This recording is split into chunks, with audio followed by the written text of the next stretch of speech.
Buenas noches amigos, buenas noches a todos en este martes primero de diciembre. Esto está equivocado aquí, yo no sé por qué puse martes 2 de diciembre. Primero de diciembre, el, el primer día de, de este diciembre que llegó volando. Ustedes se podrán imaginar que nunca nos imaginamos que a esta altura ya estábamos terminando el año. Bueno, la razón por la cual los he convocado esta noche a hablar un poco sobre un tema que nos abarca a todos. Hoy comienza un mes que por la situación actual de la pandemia a nivel mundial puede ser en muchos países el mes más difícil, más doloroso que haya habido de este año 2020. Y todo el hecho de que este mes termine dolorosamente o sea un mes feliz para muchas familias depende enteramente de nosotros. Depende de nuestro comportamiento, de nuestra disciplina, de nuestra capacidad de entender lo que está pasando y reconocer que el mundo ha cambiado y que está en nosotros mismos adoptar las medidas para hacer que estas navidades sean eh, prósperas, sean sanas y guardarnos de los hábitos, de las tendencias que hemos tenido en navidades pasadas de celebrar en grupos grandes, de ir a fiestas, de actuar como que si nada en el mundo nos importa porque estamos celebrando las fiestas de Navidad y Año Nuevo y entender que estamos en una situación bastante difícil.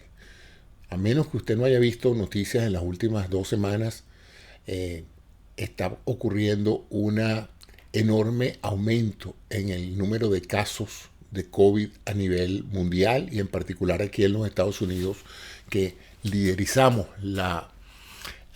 el número de casos de esta enfermedad.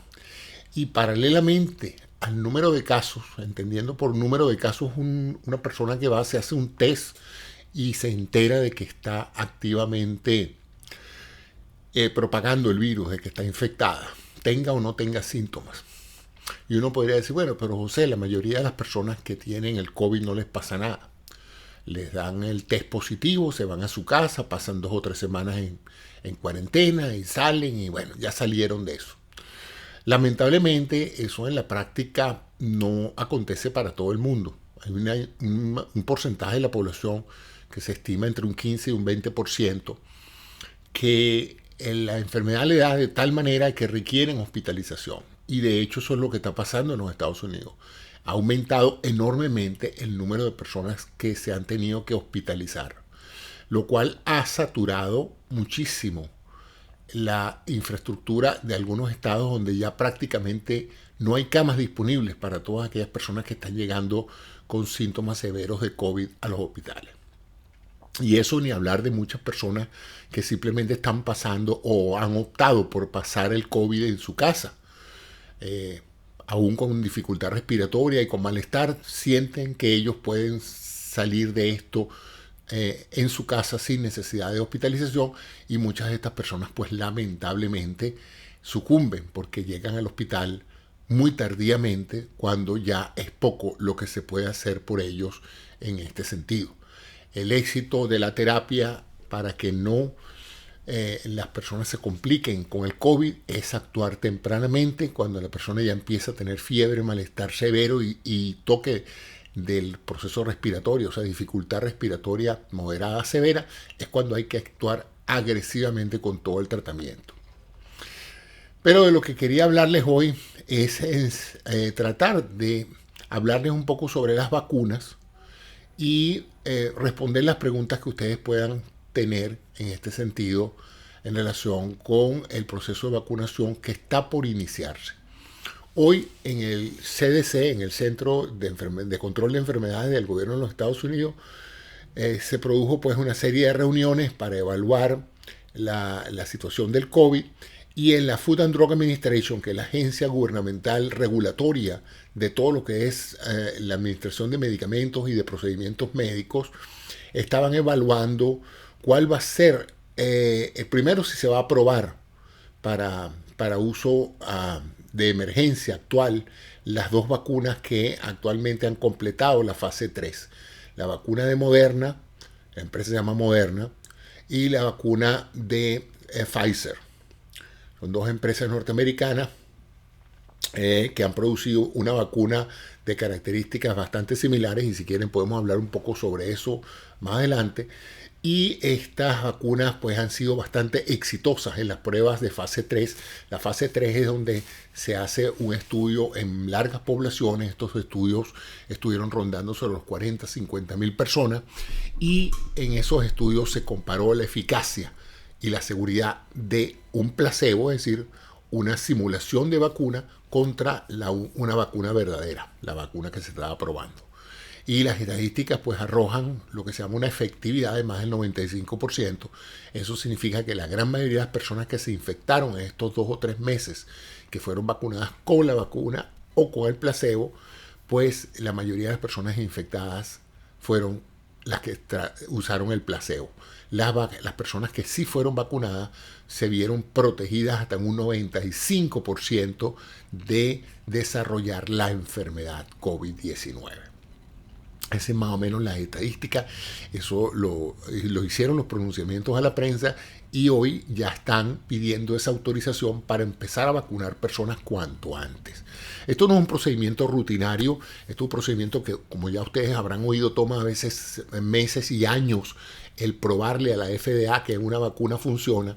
Usualmente hay que hacerlo en más grandes poblaciones y por un periodo más prolongado, pero dadas las circunstancias de la gravedad de las estadísticas que tenemos de personas hospitalizadas y muriendo por el COVID-19, no podemos menos que hacer un esfuerzo por buscar una forma de prevenir esta situación. Déjenme mostrarles un poco ahorita cómo está la situación de las estadísticas de COVID a nivel mundial, y en particular aquí en los Estados Unidos y en el estado de la Florida, que es donde nosotros residimos y donde yo creo que son la mayoría de las personas que me están viendo o que me van a ver en los próximos días. Entonces déjenme mostrarles ahora aquí. Aquí tenemos un sitio que monitoriza las estadísticas del coronavirus, y ya tenemos 64 millones de personas a nivel mundial que han padecido esta enfermedad. De ellos han muerto 1.4 millones de personas. Eso es una cantidad sustancial, tomando en cuenta que estamos en 12 meses desde que todo esto comenzó. Y unos 44 millones pues se han recuperado de esta enfermedad. Fíjense pues que esta cifra de recuperados, estamos hablando esencialmente de las personas que se hospitalizaron y que salieron adelante y no perecieron, pues. O sea que no es necesariamente pues parte del pool de las personas que estuvieron infectadas. La mayoría de las personas que estuvieron infectadas, afortunadamente pues tuvieron la virtud de no necesitar hospitalización. En esto pues vemos algunos detalles más de esto, y yo quiero hablarles entonces ahora de la situación en los países. Y aquí tenemos entonces la estadística de los países. Estados Unidos está en primer lugar con unos 64 millones de casos. ¿Ve? Y en estos últimos meses, después de estas festividades de Thanksgiving, ha habido 500,000 de nuevos casos. Aquí está, 550,679 casos, con un aumento en el número de muertos de 11,000, y esencialmente para tener 276,000. Disculpen que estaba mostrando la parte de arriba. Estados Unidos tiene 14 millones de casos, 166,000 casos, o sea, fíjense, casi una quinta parte del número de nuevos casos en el mundo es de aquí de los Estados Unidos, y tenemos entonces 276,000 norteamericanos que han muerto en 11 meses. Más de un cuarto millón de personas han muerto en los Estados Unidos por efecto de la enfermedad COVID-19. Esto, por supuesto, representa una pérdida enorme, y esto está empezando. Si esto no se aborda en una forma rápida en los próximos meses, esta cifra estiman ellos que puede duplicarse, y de llegar nosotros de no proceder a la vacunación masiva y mantener las estrategias de mitigación, de evitar las aglomeraciones, los eventos públicos, etcétera, y mantener el distanciamiento social y el uso de las máscaras, nosotros podríamos llegar fácilmente a tener 500.000 de casos de COVID, de muertes por COVID en los próximos meses, para marzo o abril del año que viene. Son cifras extraordinariamente alarmantes, ¿no? La situación aquí en el estado de la Florida, pues es esta que ustedes ven acá. Aquí tenemos ya que en la Florida ha habido más de 1 millón de casos y ha habido pues 55.000 hospitalizaciones y estamos hablando de 237 personas muertas, residentes del estado que han muerto. Aquí están los casos en el condado de Dade, que es donde nosotros habitamos. Tenemos 250.000 de personas que han sido positivas en los estudios, de los cuales 229.000 son personas que residen en el estado. Y estamos hablando pues de 3.800 muertes. Y esta cifra que mostré abajo es non-resident deaths, es la muerte de las personas que han muerto que no viven aquí en el estado, que murieron aquí de COVID, pero no son residentes del estado. Las personas del estado que han muerto son 18.000 muertos. O sea que estamos hablando de una enfermedad que está causando estragos en casi todos los estados, y en los momentos actuales es más severo en los casos en los estados del norte.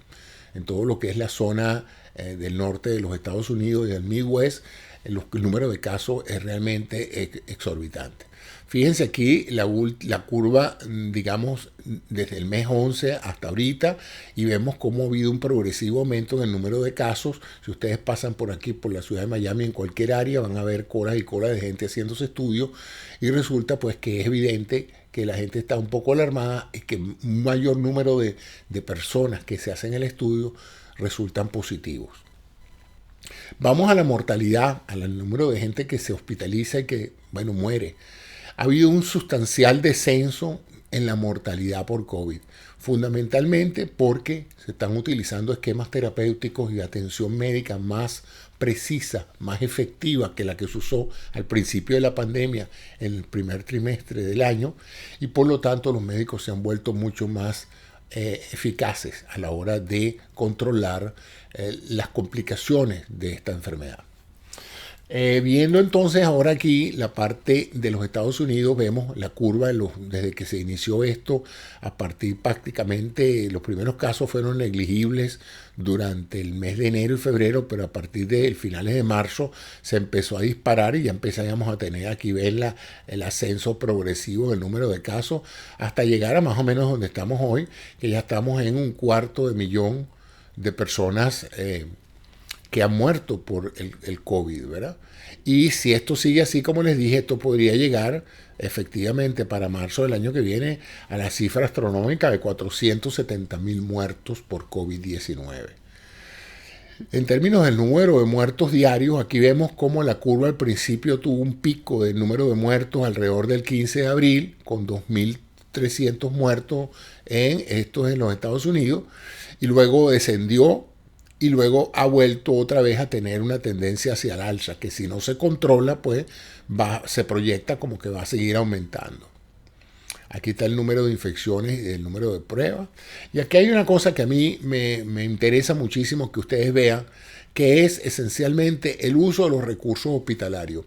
Porque una de las cosas que pasa con frecuencia con esto es que no solamente la persona corre un riesgo de morir de esta enfermedad, sino que también corre riesgo de que si hay muchas personas hospitalizadas, la persona no pueda ser atendida oportunamente y muera ya no necesariamente el hecho de irrelevante de que no podía ser tratado, sino que el hecho de que la persona no consiguió asistencia médica. Eso es muy triste, que una persona se muera por falta de un ventilador, por falta de un medicamento a tiempo, por falta de personal que en un momento dado no pudiera atenderlo.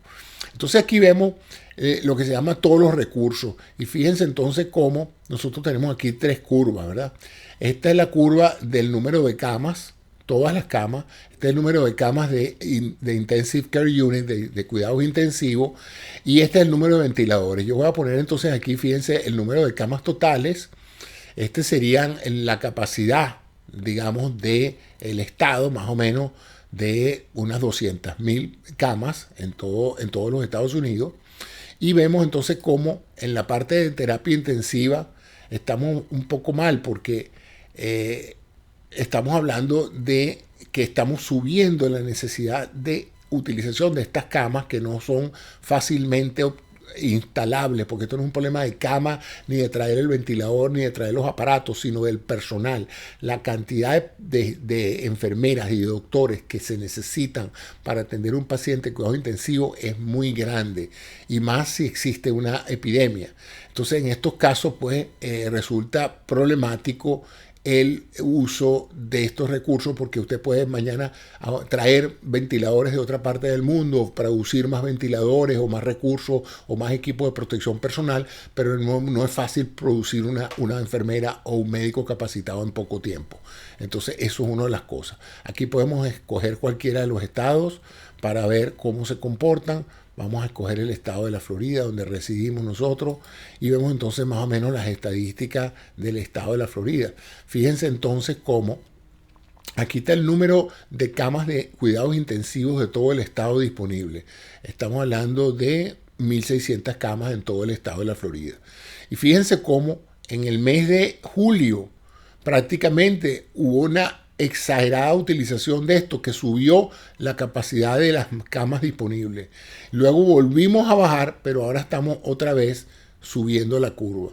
Entonces es importantísimo que la gente de la Florida tenga esto en consideración, porque en las próximas semanas o meses va a empezar a llegar mucha gente fuera del estado, que viene precisamente de estados donde la prevalencia y la incidencia del COVID-19 está muy alta. O sea, esos son estados donde es altamente probable que la persona que se viene a pasar sus vacaciones o que se viene a pasar el invierno aquí en la Florida, pues traiga el virus con él y aumente entonces más la prevalencia de este tipo de cosas. Esa es una de las razones por las cuales algunos estados han puesto el requisito de que las personas que viajen hagan cuarentena una vez que lleguen al estado donde se han mudado.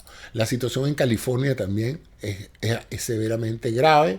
Y entonces, bueno, eso era un poco lo que yo quería hablarles a ustedes sobre esto y darles una idea, pues, de que este mes puede ser un mes bonito con la familia, para celebrar lo que ha sido un año muy difícil para todos, para celebrar que a lo mejor no hemos tenido familiares o amigos que hayan padecido esta terrible enfermedad, pero también podemos entonces estar en una situación donde nos veamos en la necesidad de tener que enfrentar la dura realidad de o terminar nosotros hospitalizados o ver un ser querido hospitalizado sin necesidad. Entonces, aquí me han hecho varias preguntas que me están llegando ya, y una de las preguntas que voy a responder en esto es: ¿qué es eso de la autorización del uso de emergencia? Que si esto es lo mismo que hicieron con la cloroquina y con el suero de los anticuerpos. Eso es un recurso que se utiliza para probar rápidamente una droga o un medicamento para el uso en un momento dado de emergencia. Entonces se pasa un poquito, se saltan un poquito los procedimientos, los protocolos de seguridad de la FDA para aprobación, y entonces se hace una habilitación rápida para su uso. Por supuesto, eso se hace muy regulado y bajo una especificación muy concreta de en qué paciente se va a utilizar el medicamento. En este caso, las empresas farmacéuticas Pfizer y Moderna están actualmente solicitando ese tipo de aprobación para sus vacunas. Eso es lo que está pasando ahorita. Aquí me preguntan también cuántas vacunas hay. Bueno, actualmente estamos hablando en fase 3 de data que tenemos de aproximadamente 6 vacunas. Sin embargo, las que probablemente más factibles sean que aprueben en los próximos días. O sea que para finales de este año, para el 31 de diciembre de este mes, vamos a tener ya el proceso de vacunación en proceso. La gente va a empezar a ser vacunada en diferentes etapas de acuerdo a una cronología y a una segmentación que se está realizando hoy. Hoy hubo una reunión precisamente de ese comité que va a decidir quién se vacuna primero. Los resultados de estas dos vacunas son bastante prometedores, como ya les mencioné, ustedes lo han visto. Sin embargo, la data presentada por estas compañías ha sido data adquirida en los últimos 2 meses, porque fue hace prácticamente en finales de julio que empezaron estos estudios. O sea que la data y todo lo que conocemos del comportamiento farmacológico y inmunológico de esta vacuna ha acontecido solamente en los últimos 2 o 3 meses en este grupo de pacientes. Otra de las preguntas es cuándo comenzarán a vacunar. La respuesta es en los próximos días ya se va a empezar a seleccionar y va a ser por etapas. Los primeros a ser vacunados va a ser el personal médico. Hay aproximadamente 30 millones de personas en los Estados Unidos encargadas de la atención médica, es decir, a cargo de pacientes, y esas personas hay que preservarlas y evitar que se infecten, porque esa es la primera línea para reducir el número de muertes por COVID. Entonces es importante que todo el personal de salud sea vacunado.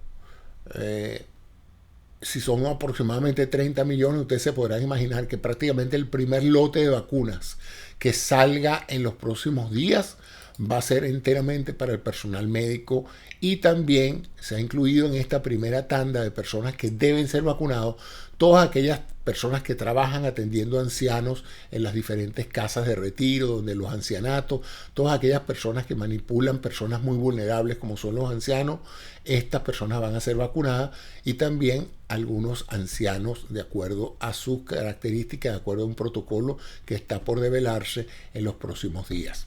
O sea que vamos a concentrarnos en aquellas personas mayores de 70, 80 años y al personal que las cuida, así como a todo el personal médico. O sea que la mayoría de nosotros no va a haber vacunas disponibles para que nos las administren hasta bien entrado el año que viene. Pero en estos próximos semanas, en el primer mes de enero y febrero, yo estimo que se pueden consumir unas 40 a 60 millones de vacunas solamente en atender al personal médico y esto. El otro día estaba viendo unas estadísticas, como les dije, hay 30 millones de personas en el sector salud que deben ser vacunadas, y hay aproximadamente unos 4 millones de personas a cargo de pacientes ancianos. Esos van a ser vacunados con prioridad. Y luego se va a ir progresivamente atendiendo la población en función de la edad y el factor de riesgo. Pacientes mayores de 70 años, pacientes mayores de 60 años, y así progresivamente hasta hacerla disponible para el público en general. ¿Qué otra pregunta tengo aquí? Me preguntan aquí qué tipos de vacunas hay y cuáles cojo. Bueno, esencialmente ahorita hay 2 tecnologías. Las 2 utilizan una variante genética del virus que produce una copia de la proteína que se llama el spike protein, la proteína que se engancha a la célula para penetrarse y aprovecharse de la célula para replicar los virus. Esa proteína es la que precisamente va a generar el efecto que permita identificar al virus y combatirlo, destruirlo a través del uso de los anticuerpos. Entonces se necesita que el cuerpo produzca y reconozca esa proteína. Y la forma en que se va a hacer en estas 2 tecnologías es, en el caso de la empresa Moderna y Pfizer, el código genético sintetizado en un laboratorio para replicar esa proteína se envuelve en una suerte de esfera lipídica, de esfera de grasa. Y esa esfera de grasa es la que se administra por vía intramuscular al cuerpo. Eso entra en el torrente sanguíneo, va a toda la economía, a todos los tejidos, y esa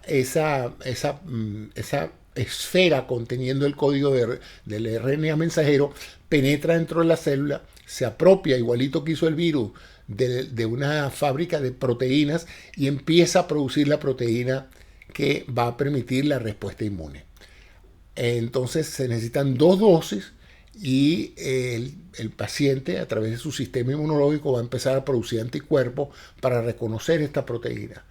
En el momento en que esto sea un efecto sustancial, en el sentido de que no sea uno ni dos, sino sean muchas las células que están produciendo esto y muchos los anticuerpos que se están produciendo, la persona adquirirá inmunidad contra el virus, el SARS-CoV-2, porque una vez que el virus entre al cuerpo, es reconocido de inmediato y atacado con rapidez, y por eso pues la posibilidad de que la persona desarrolle el COVID va a verse eliminada sustancialmente. Entonces, esa es la manera en que funciona ese tipo de vacuna. El otro tipo de tecnología es la que utiliza la vacuna de AstraZeneca y también la de Johnson Johnson. En este caso, es el mismo sistema donde un código genético es introducido en una suerte de vehículo que llega a la célula, solo que en este caso el vehículo es un virus ya conocido que se llama adenovirus, que no hace daño, pero que es capaz de infectar al paciente, en este caso, con el código genético para que el paciente desarrolle la inmunidad contra el virus. Esa es la manera en que funcionan, nuevas tecnologías. Nunca se habían desarrollado vacunas de este tipo, pero han sido exitosísimos los resultados obtenidos hasta ahora, que demuestran pues que la vacuna es sumamente efectiva a la hora de producir inmunidad y bastante segura, en el sentido de que prácticamente no ha producido efectos colaterales, lo que se llaman efectos adversos significativos. Claro, produce algo de malestar, produce un poco de dolor en el sitio de la inyección y todos los síntomas de una virosis en general, pero no produce cambios importantes que pongan en peligro la vida del paciente. Incluso la vacuna se ha probado en grupos sensibles a este tipo, como personas de mayor edad, personas con condiciones previas como la diabetes, enfermedad cardiovascular, y no se ha detectado efectos adversos en estas personas. O sea que la vacuna hoy por hoy, en las pruebas, resultados obtenidos, se presenta como una vacuna bastante, como una generación de vacunas bastante seguras. ¿Ok? ¿Cuáles son las ventajas de la una y de la otra? ¿Y cuándo nos vamos a vacunar? ¿Con cuáles nos vamos a vacunar? Bueno, todo depende fundamentalmente de la cadena de distribución. Nos tendremos que vacunar con la vacuna que en ese momento nos esté ofreciendo el Sistema de Distribución Nacional de Vacunas. Si nos están ofreciendo la de Moderna, pues esa será la vacuna que está disponible para nuestro grupo de edad. Ahorita lo importante es vacunarse. Con una o con otra todavía no hay una base de conocimientos importantes como para que las personas puedan en un momento dado decir, no, yo prefiero Moderna porque me gusta más, porque tiene esta y otra característica. La vacuna de Pfizer tiene una pequeña, gran dificultad, y es que para ser transportada y mantenida viable, tiene que ser refrigerada a temperaturas muy bajas, de menos 60 grados Celsius. Por lo tanto, requiere de congeladores muy especiales que no se encuentran en todos lados. La vacuna de Moderna tiene la enorme ventaja de que puede ser refrigerada a menos 20 grados centígrados, o sea que muchos freezers que conocemos comercialmente pueden perfectamente tener la vacuna sin ninguna dificultad. Por otro lado, pues está, como les dije, la tecnología de Johnson Johnson y de AstraZeneca, que es la tecnología que utiliza el adenovirus, y esas aparentemente pueden ser mantenidas por relativo tiempo a temperatura ambiente sin necesidad de refrigeraciones severas, pues, de tener grandes refrigeradores para eso. Hay otra vacuna que se está ensayando también, una llamada Novavax, que es una vacuna antigénica, es decir, es una proteína parecida a la proteína viral y que al inyectarse al cuerpo a través de un adyuvante, una sustancia que ayuda a estabilizar esa proteína, el cuerpo la reconoce como una proteína extraña y produce los anticuerpos. Esa es otra tecnología que también está en etapa de evaluación, pero todavía no ha completado la fase 3. Aquí ya tengo una pregunta. Aquí está Ramón Cisnero, me parece conocido ese nombre. Y aquí Ramón me dice, de acuerdo a los gráficos, desde que empezó la pandemia ha habido alguna buena noticia. ¿Hemos hecho algo bien en algunos meses? Bueno, yo creo que sí. Yo creo que si nosotros vemos esencialmente lo que ha pasado, por ejemplo, en estos gráficos, déjame ver aquí, en estos gráficos,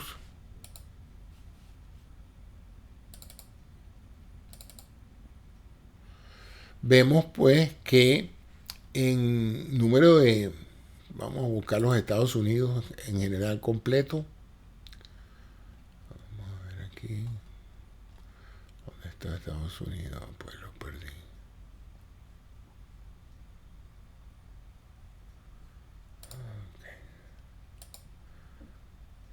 Aquí están todos los países.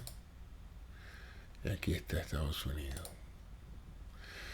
Si vemos entonces aquí en Estados Unidos, eh, vemos el número de muertes diarias y vemos cómo después que alcanzamos un pico grande de 2000 y pico muertos diarios en abril, pudimos bajar la curva, la incidencia de complicaciones y de muertos, pero luego ha venido otra vez subiendo progresivamente. Y estos son muertos, estas no son infecciones. Fíjense, la parte de las infecciones vamos directo hacia arriba. En noviembre 15 ya estábamos hablando de 132.000, 137.000 infecciones diarias. Es decir, es bastante, pues. Yo he oído números de 2.000 personas diarias en algunas ciudades, ¿no? Eso es bastante, el número de infecciones. Afortunadamente, como les dije, no se ha traducido en el número de muertos, pero evidentemente es preocupante. Y aquí vemos el uso de los recursos hospitalarios va creciendo, pues. Ahorita, como les dije, en Estados Unidos, en la parte de los estados del norte, de North Dakota, Sur Dakota, Iowa, Wisconsin, todos esos estados pues están teniendo graves problemas de atender a los pacientes porque no caben en los hospitales, ¿no? Entonces, eso es algo pues que hay que tener en mente porque, como les dije, eso puede complicar la supervivencia de la gente que necesite ir al hospital. ¿Qué otra pregunta hay por aquí? Entonces, yo creo que lo más importante, Ramón, es que la implementación del distanciamiento social y del uso de las máscaras indudablemente redujo bastante el crecimiento, el número de contagios. La máscara, como dije, siempre he dicho, reduce las posibilidades de infectarse, pero no necesariamente 100% efectiva, porque si usted está rodeado de gente infectada, inevitablemente es posible que usted se infecte aún usando la máscara, ¿no? Y lo más importante es no reunirse en grandes grupos de personas, porque si alguna de esas personas cercanas a uno está infectado, es bastante factible que infecte a todos los que están con él. Eso es lo que se ha visto hasta ahora, ¿no? Aquí Isabel me hace una pregunta. ¿La vacuna es simultánea en todos los países? Con los protocolos que mencionaste, no. Y eso es una de las cosas más complejas, ¿no? Estamos hablando de Estados Unidos y el Reino Unido se han ya contratado, han comprado prácticamente más de 100 a 200 millones de vacunas que no están listas, pero que se van a producir en los próximos 6 meses. O sea que son los países desarrollados y con dinero los que van a probablemente a ser vacunados primero. En parte porque sus equipos científicos fueron los que desarrollaron la vacuna y porque hay un interés pues económico enorme en que estas poblaciones puedan volver a ser productivas, porque esto tiene además de un costo en vida, un costo enorme en materia de crecimiento económico. Entonces, esa es una realidad. Los demás países dependerán de la beneficencia de los países grandes de enviar lotes de vacuna a estos países menos favorecidos, ¿no? Tengo entendido que la vacuna para todos ciudadanos y residentes de los Estados Unidos, para toda persona que esté aquí, legal o ilegal, va a ser gratuita. No se van a pedir ningún tipo de credenciales ni nada para ser vacunado. Básicamente identificación de cualquier tipo y a vacunarse, pues, porque es necesario que alcancemos una inmunidad de rebaño aquí en los Estados Unidos que permita una vuelta a la normalidad de la actividad económica. En otros países, pues, se estima que el costo de producir esta vacuna y la más probable que se utilice en otras partes del mundo, porque ya se está probando en Argentina y en otros países, es la de AstraZeneca Oxford, la que se está desarrollando en Inglaterra. Y ellos estiman que el costo de esa vacuna final para efectos de la población puede estar en el orden de los 5 a 10 dólares, ¿no? Se habla incluso de vacunas que pueden costar 1 o 2 dólares. Esencialmente porque van a ser fundamentalmente subsidiadas. Las empresas tienen planteado la posibilidad de vender esas vacunas al costo. Es decir, esas personas que están haciendo lucubraciones que las empresas farmacéuticas se van a ganar una millonada con esto, bueno, eso no parece ser el caso, pues. Y si se lo ganarán, no será por la venta de la vacuna, porque la vacuna en casi todos los mercados va a ser ofrecida al costo. Resulta éticamente cuestionable que una empresa en medio de una pandemia se ponga a estar aumentando y haciendo prohibitivo el acceso a la única vacuna que hay para atender esto, ¿no? Porque no favorece a ningún país el que haya un grupo de países que no tengan inmunidad de rebaño, porque tarde o temprano las personas van a hacerse presentes en esos países y van a reinfectar la población. Aquí hay otra pregunta de Tatiana. Bueno, un comentario de Tatiana. Taís, ¿cómo estás, Taís? Buenas noches. Gracias, José, siempre pendiente de tus publicaciones. Bueno, gracias, Taís, una colega venezolana de toda la vida. Que hay, es cierto, un producto que permite hacer la prueba de COVID en casa. Sí, de hecho, no es uno solo, Ramón, hay muchísimos. Hay aproximadamente 10 productos que están ahorita solicitando a la FDA aprobación para que las personas puedan en su casa hacerse la prueba. Hay dos tipos, esencialmente. Hay uno que se llama, es como un PCR, es el mismo es la misma prueba que se utiliza, se saca el moco nasal y se lleva a un laboratorio y se pasa por un proceso bien complejo donde una maquinaria identifica el número de virus, cuenta los virus y de ese sentido, pues si la cantidad viral pasa de cierto nivel hacia arriba en el proceso de replicación, pues indica que el caso es positivo para COVID. Hay una versión casera de eso que ya se está comercializando y se está buscando que el FDA apruebe eso. Si es así, pues uno podrá tener un kit que tengo entendido que está por el orden de los 40 o 50 dólares. Y las personas podrán comprar el kit y en su propia casa, pues, tomarse la muestra, ponerla en el líquido, poner ese líquido en el aparatico y el aparatico le va a poner una señal de una luz que le indica pues que está positivo o está negativo. Se espera que con eso, mientras la vacuna empieza a desarrollar una buena inmunidad de rebaño, se estima pues que las personas pueden en un momento dado decidir si ya tienen el virus, quedarse en su casa o exigir pruebas de aquellas personas con las cuales vayan a reunirse, porque también, como les dije, el problema es el riesgo no solamente de que uno esté infectado, sino que personas cercanas a uno estén infectadas y ellas no lo sepan tampoco. ¿Qué otra persona aquí? Aquí tengo esta pregunta de Isabel de nuevo. Es preocupante. Bueno, sí. Vamos a ver esta. ¿Cuál de todos es la más recomendable? Ya que una es del 90% y otra del 94%. Mira, por encima del 90%, la mayoría de las vacunas no son ni siquiera tan eficaces como el 90%. Vacunas anteriores que hemos utilizado son 70, 80.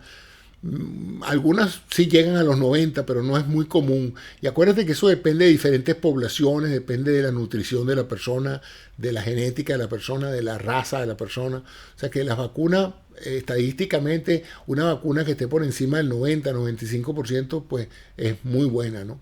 Y como te dije, la inmunidad que tú desarrolles no va a depender necesariamente totalmente de la vacuna, sino de tu capacidad inmunológica. O sea, porque tú eres el que tienes que producir los anticuerpos. La vacuna no te da los anticuerpos. La vacuna te va a suministrar una proteína. Y esa proteína, tu sistema inmunológico la va a identificar y va a producir anticuerpos para esa proteína, que es la que trae el virus. Entonces, dependerá esencialmente de tu respuesta a la vacuna más que de la vacuna como tal. O sea, que una vacuna puede en un momento dado en una persona ser muy efectiva y protegerla totalmente y en otras personas, pues, no tanto. Eso lo ve uno mucho con la vacuna de la influenza, que tenemos que en algunas personas prácticamente hace que no le dé gripe a nadie y en otras personas te da una gripe pero menos severa que si no te hubieras vacunado. O sea, que la misma vacuna produce prácticamente inmunidad contra la gripe en algunos individuos y no lo cubre a otros por razones no necesariamente de la vacuna, porque es la misma, es la manera en que tu cuerpo reacciona, tus anticuerpos producen la carga necesaria para manejar la virosis. Déjame ver qué otro comentario hay aquí. Bueno, Ramón me felicita acá por la exposición. Yo lo que he tratado es, porque yo con frecuencia hablo de esto en radio y televisión aquí cuando me llaman, pero rara vez tengo la oportunidad de interactuar con las personas que me están oyendo. Entonces quería hoy hacer una de probablemente varias sesiones que haga este mes para entonces ponerme a su disposición para responder algunas preguntas en la medida que yo las conozca. Yo soy simplemente un comunicador en el área de la salud, averiguo fuentes, evalúo los productos, evalúo las diferentes informaciones y se las traigo a ustedes en una forma concisa para que ustedes las puedan entender de esa manera. Entonces, aquí dice, ¿cuánto dura la inmunidad de la vacuna? Bueno, eso está ahorita por decidirse, pero se piensa que si esta vacuna se comporta como otras vacunas, la inmunidad va a ser probablemente de varios años, ¿no? Hay gente que dice, bueno, pero la vacuna del flu cada año no sirve, pues hay que traer otra vacuna. Bueno, eso es esencialmente no porque no sirva, eso es esencialmente porque el virus del flu, el virus de la influenza muta mucho. Entonces el virus de este año es radicalmente diferente al virus del año pasado, por eso que necesita una vacuna nueva. Si el virus de COVID-19 no muta mucho por razones intrínsecas de su comportamiento genético, pues obviamente pues la vacuna va a seguir siendo válida. Hay otra cosa también importante en el sistema inmunológico. El sistema inmunológico tiene memoria. O sea, aun cuando el número de anticuerpos, vamos a poner que usted se pone la vacuna y esa vacuna genera 1 millón de anticuerpos. Son muchos más, pero vamos a poner las cifras manejables. 1 millón de anticuerpos. Y entonces usted, por supuesto, mientras usted tiene 1 millón de anticuerpos, pues no le entra nada, no hay forma. Apenas entra el virus del COVID, los anticuerpos, ese millón de anticuerpos los destroza y los neutraliza.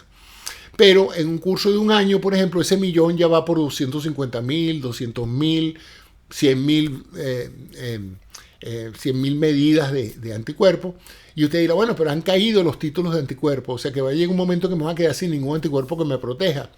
Pero hay que entonces entender que el sistema inmunológico tiene memoria. ¿Qué significa memoria? Que él sabe cómo volverlos a producir. En otras palabras, ya él tiene el récipe, ya él tiene la manera de identificar cómo se hace ese anticuerpo. O sea, que aunque no haya muchos anticuerpos en sangre para protegerlo, si entra un virus, inmediatamente activa la memoria del sistema y la memoria dice, ya yo conozco ese virus estaba antes por aquí, déjame entonces fabricar los anticuerpos que ya yo sé que funcionan para neutralizarlo. Entonces eso se da con muchas otras enfermedades y es una de las razones por las cuales uno es vacunado a veces chiquito, hace 20, 30 años y todavía tiene algo de protección. ¿Por qué? Porque uno tiene memoria. Y aunque ha estado 20, 30 años sin exposición al virus, si usted hoy entra en contacto con un virus por el cual usted fue vacunado, el sistema recuerda al virus, recuerda el anticuerpo que hay que producir e inmediatamente pues le genera la respuesta inmunológica. Uno de los problemas graves con el COVID es que es un virus nuevo y casi nadie tenía inmunidad contra esto desde el punto de vista de no verse infectado. Porque recuerden, el problema, una cosa es infectarse con el COVID y otra cosa es desarrollar el COVID como enfermedad. Entonces, la gran mayoría de las personas, el 80% de las personas que les ha entrado el virus se han infectado. Este virus es muy infeccioso. Solo que no todas se complican al punto de requerir hospitalización y de sentirse realmente enfermos. La gran mayoría, bien sea porque tienen una carga viral, o sea, inicialmente no les entraron muchos virus y por lo tanto ellos se pudieron defender, es diferente. Y también su sistema inmunológico. La gente joven, los niños, tienen un sistema inmunológico fresco, un sistema inmunológico energéticamente competente que funciona bastante bien y ellos en ese sentido no son víctimas como los adultos que ya después de muchos años tienen una bioenergética diferente que compromete la síntesis de anticuerpos. Así como usted ve sus tejidos envejecer y usted ve que ya no es la misma persona que era cuando tenía 20 años, bueno, su sistema inmunológico también, a pesar de la larga experiencia que tiene manejando agentes infecciosos, pues aún así, pues ya no tiene esa capacidad de respuesta. ¿Qué otra pregunta tengo aquí? Vamos a ver. Aquí me dice Ettore, que si es recomendable la vitamina D y C. Sí, es verdad, se ha comentado muchísimo, sobre todo el rol de la vitamina D, la D3, que desde años se había comentado que tenía un efecto importante en la reducción de las infecciones respiratorias, del resfriado común, del catarro, de la gripe, porque aparentemente la vitamina D juega un papel importante en la defensa de las células del tracto respiratorio para evitar que el virus las penetre. Entonces, la información no es así que toda la gente que consuma vitamina D está protegida contra el virus, pero han encontrado que muchas de las personas que se complican del COVID-19 son personas que tenían bajos niveles de vitamina D.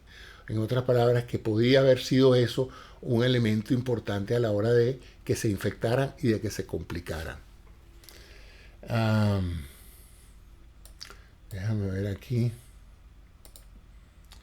Ajá, aquí hay una pregunta que ya me habían hecho también antes, pero yo no le había respondido. ¿Qué vamos a pasar después que nos vacunen? ¿Nos volvemos a poner, vamos a seguir usando la máscara eternamente?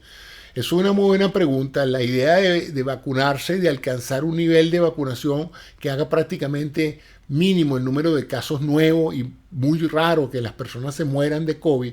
Cuando lleguemos a ese nivel, yo pienso que la misma dinámica social va a hacer que muchas personas opten por no usar el tapaboca o por volverse a reunir y retomar sus vidas como antes, porque si no, ¿qué lógica hubiera tenido el haber pasado por todo eso si vamos a seguir viviendo como estamos viviendo ahorita?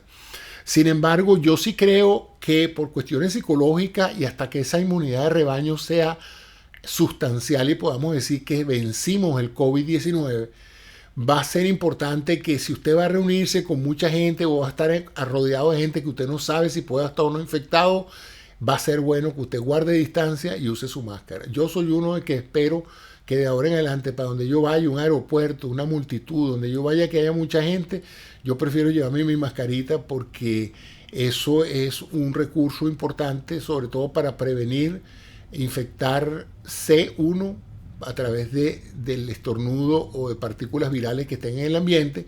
Y por otro lado, como en el caso del COVID, si uno tiene la infección y no lo sabe, pues puede también evitar contagiar a un ser querido, pues a un abuelo, a un papá, que en un momento dado uno dice, bueno, yo estoy solo, yo estoy bien, yo no tengo nada, yo me siento bien. Sí, pero puede ser portador del virus, puede ser un portador sano del virus y complicarle la vida a un ser querido y después, bueno, después de tu visita, los dos abuelos se complicaron y están hospitalizados, ¿no? Es algo muy difícil de manejar. ¿Qué otras preguntas hay por aquí? Yo tengo una aquí que me llegó también y dice, ¿qué riesgos potenciales tiene la vacuna del COVID? Bueno, la vacuna del COVID, como toda proteína que se inserta en el cuerpo, tiene varias posibilidades de tener efectos colaterales. Hasta ahora, efectos adversos, hasta ahora no los ha mostrado. La mayoría de los expertos en vacunas dicen que los efectos adversos de una vacuna usualmente ocurren en las primeras semanas de vacunado, que es raro que un efecto adverso se produzca meses o años después de ser vacunado, o sea que ese es el comportamiento tradicional de todas las vacunas, así que no hay por qué pensar que esta va a ser diferente. En otras palabras, si a usted le va a pasar algo con esta vacuna, ya le hubiera pasado a muchas personas que han pasado por este proceso de fase 3. ¿Es la vacuna segura en pacientes mayores? Aparentemente sí, incluso en la muestra que se hizo para hacer las pruebas de doble ciego con una población placebo y la población vacunada, se tomaron también personas de mayor edad para ver si de alguna manera la administración de la vacuna per se sometía al paciente a un gran estrés que pudiera en un momento dado complicar su condición de salud producto de la actividad de la vacuna. Y sin embargo esto no pasó. Así que los efectos adversos que se han documentado han sido mínimos, probablemente los mismos que sufrimos cualquiera que hayamos sido vacunados contra la vacuna del flu, con la vacuna del flu. ¿Qué pasaría si yo no decido vacunarme? ¿Será obligatorio? Bueno, depende del país donde usted viva, ¿no? Hay países donde lo van a obligar a vacunarse, hay países donde lo van a convencer de que se vacune Y hay países donde van a esperar que usted sea un ser racional y entienda que tiene que vacunarse, no solamente por usted, sino para el bienestar de la población, de su familia, de sus amigos, de sus conciudadanos. Pues. Lo que sí en un momento dado está planteado, y lo he escuchado varias veces, es que todas aquellas personas vacunadas pues van a adquirir una suerte de certificado, una credencial que les indica que fueron vacunados tal día, en tal parte, con tal vacuna, de manera de que en un momento dado esa tarjeta puede ser solicitada por su empleador. Si usted va a buscar un empleo, le van a preguntar, mire, ¿usted lo vacunaron? Sí, bueno, muéstreme alguna evidencia que usted lo vacunaron, pues. O usted va a viajar en un avión, o se va a reunir en un grupo, o va a participar en una actividad, es muy probable que por un tiempo, mientras esto sea un problema de salud pública, se le exija a la persona un certificado de vacunación. Pero esto no es nada nuevo, ¿no? En muchas partes del mundo, para entrar al país, usted tiene que llevar las vacunas. Y los niños van a entrar a la escuela y le exigen el certificado de que los niños fueron vacunados. O sea que eso tampoco es una gran ignominia que le pase a una persona que le exija un certificado de haber sido vacunado. Y si usted no lo tiene, pues no lo obligarán, pero entonces usted tendrá la limitación de que si va a presentarse a una reunión o participar en alguna actividad laboral y no tiene ese certificado, pues no lo dejarán entrar, supongo. ¿Qué otra pregunta tiene aquí? Uh, ¿Para cuándo se estima que toda la población de los Estados Unidos sea vacunado? Los comentarios que he escuchado de los expertos hablan del otoño del año que viene. Si estamos hablando de que en este primer mes o 2 meses van a vacunar aproximadamente unos 40 millones de personas producto del sistema de salud, más las personas que cuidan ancianos, el resto de la población tomará unos 6 o 7 meses vacunarla. Ya las Fuerzas Armadas de los Estados Unidos tienen un plan de distribución y control de los lotes de vacunas.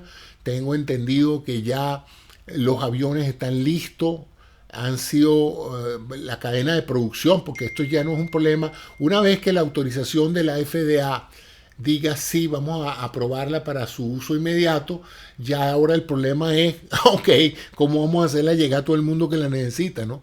Y entonces eso, para prevenir por cuestiones de seguridad y por eficacia, vamos a utilizar nuestros servicios militares y ellos van a ser a cargo de distribuir con asociaciones civiles, con las líneas aéreas, los grandes lotes de vacunas que van a ser necesarios, muchas de ellas en compartimientos refrigerados, están siendo transportadas en grandes cavas con temperatura muy controlada para poderlas llevar a los sitios de acopio y luego van a ser ofrecidas en diferentes instituciones de salud, usualmente en hospitales y van a ser administradas también, como le dije, en todos estos centros donde se cuidan ancianos, porque es importantísimo que esa población sea protegida primero que todo el mundo, porque ellos han sido los que han contribuido más en el número de muertos de esta terrible enfermedad.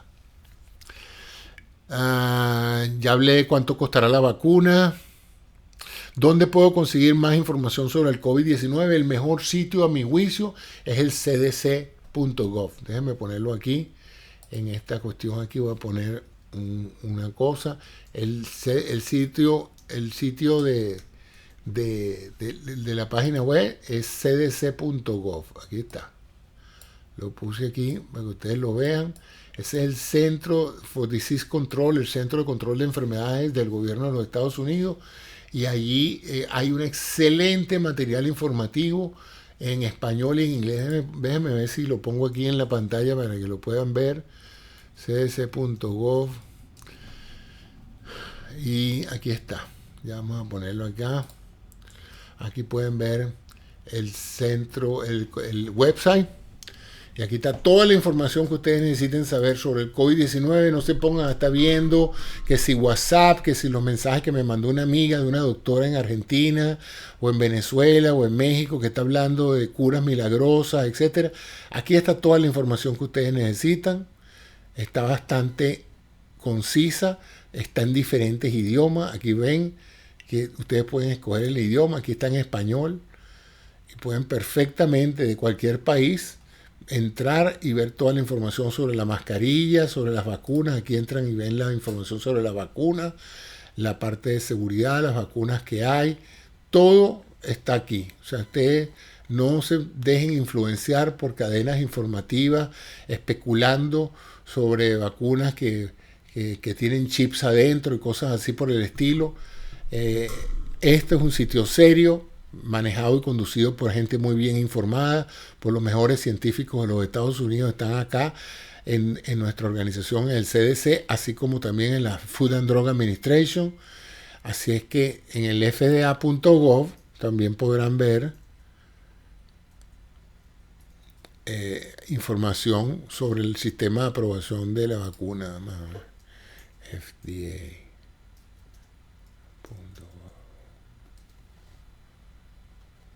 Está caído el sitio.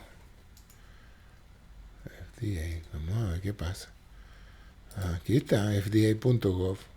Aquí está el sitio de la Food and Drug Administration. Y aquí está todo lo de la vacuna. Toda la información sobre la vacuna está aquí. Aquí está. Así es que cualquier duda que tengan, pueden incluso solicitar información, ver las opiniones de los comités, ver videos, etcétera. No sé si está en español también. Es posible que haya algo aquí en español, pero yo no creo. Yo creo que el FDA, que es información sobre la vacuna, aquí está la parte de las vacunas, y tienen, fíjense, todavía el estatus es que aquí dice, el FDA todavía no ha aprobado o autorizado la vacuna para la prevención del COVID-19. O sea que todavía no se ha aprobado. Hoy estaban reunidos para eso, pero no se ha aprobado. Se estima que para finales de esta semana o la otra ya haya la aprobación del permiso de uso de emergencia para que estas empresas puedan empezar a proceder a vacunar personas. Pero por ahora el FDA dice que no tiene una vacuna aprobada. Bueno amigos, muchas gracias. Ya tenemos 57 minutos de este programa. Espero que haya sido de interés para ustedes. Gracias por su atención. Y bueno, déjenme saber en sus comentarios abajo si ustedes creen que esta información les ha sido útil. Y en la próxima semana les seguiré llevando reportes de cómo va la cosa. Porque como les dije, este es un mes crítico para el comienzo del final del COVID. Puede ser así o puede no ser así y dependerá esencialmente de ustedes, de mí, de ustedes, de todos nosotros, que esto sea una Navidad feliz con nuestros seres queridos, con un mínimo de riesgo, o que nosotros, en un afán de creer que todo está saliendo bien, terminemos entonces los primeros días de enero atendiendo a un familiar cercano en la casa, complicándose con COVID, o peor aún, sabiendo que está en un hospital sin poderlo contactar. Así es que esto es una enfermedad terrible, no para todo el mundo, pero muy infecciosa. Así es que ese es mi comentario. Les deseo a todos una feliz Pascua, una feliz Navidad, un próspero año nuevo. Es un mes para reflexionar lo que ha pasado en este año, un año difícil, un año complejo, lleno de frustraciones, lleno de pánico, lleno de angustias, lleno de introspección, porque todos nosotros en nuestras casas hemos tenido la oportunidad de pensar mucho sobre el propósito de nuestras vidas y qué hacemos aquí y cómo manejarnos ante una situación como esta. Pero bueno, ahí está, ya estamos llegando al final de este año. Esperamos que el año que viene nos traiga la cura definitiva de esto. Un gran éxito para la ciencia. Les recuerdo que es un éxito científico. Hoy escuché algo que me llenó mucho de emoción. Decía un médico, si usted le hubiera dicho a los expertos el año pasado, cuando esto comenzó, el año pasado no, sí, en noviembre del año pasado, ya cuando los chinos anunciaron que tenían un proceso epidémico nuevo con un agente nuevo que era el SARS-CoV-2, diciembre del 2019, por eso se llama COVID-19. En diciembre del COVID-19, si ustedes lo hubieran agarrado a los mejores expertos en el mundo de ciencia y le hubieran dicho, para diciembre del año que viene tenemos la vacuna con un 90% de eficacia, hubieran pensado que ustedes estaban totalmente locos y nadie hubiera podido creer que eso se hubiera podido realizar. O sea que es notable que la ciencia médica haya identificado el código genético del virus, hayan podido identificar la estructura y el comportamiento de las proteínas que enganchan el virus a las células y hayan podido producir varias vacunas, no una, varias vacunas para resolver ese problema y producir los anticuerpos necesarios para que el virus no se pegue de la célula y para que el virus sea destruido. Eso es notable que eso haya acontecido gracias a una extraordinaria colaboración mundial de científicos que han compartido información y que han hecho posible pues todo esto. Entonces, si los científicos han hecho lo posible por salvar las vidas, por crear nuevos mecanismos de terapéutica y de prevención con las vacunas, ¿cómo vamos nosotros a estropear todo esto no usando el tapaboca y no manteniendo una distancia? ¿Qué representa eso para la gran mayoría de nosotros al lado del enorme esfuerzo que se está haciendo para que la gente no se muera de COVID-19? Entonces, usemos la sensatez, no caigamos en esas cadenas de mala información, desinformación dirigidas a que usted no se vacune. Usted tiene que vacunarse, todo el mundo tiene que vacunarse, eso es una cuestión de sentido común. No hay nada detrás de eso, nadie está buscando controlar su vida a través de esto. Estamos tratando de evitar que usted y sus seres queridos se enfermen y se mueran. Es tan sencillo entender eso. Entonces, no crean toda esa gente que se está haciendo famosa, haciendo cadenas de videos y de audio, anunciando conspiraciones extraordinariamente absurdas que pretenden pensar que hay una conspiración mundial para tomar control de nadie. No, hombre, nada de eso. La cosa es más sencilla que eso. La cosa es de vida o muerte y de gente que está tratando de hacer que usted y yo no nos muramos de esto. Así que muchas gracias a ustedes por la atención. Gracias a Isabel. Aquí está mi amiga Yadira, que sigue consecuente conmigo y con toda la amistad que nos da. Y bueno, seguiremos entonces en esto. Les deseo una buena noche. Vayan y disfruten. Y seguiremos entonces informando sobre este y muchos otros temas en este programa que tengo de salud y mucho más, donde hablamos de salud, medicina, tecnología y muchas más cosas. Muchas gracias a todos, buenas noches y me despido hasta un próximo programa. Gracias.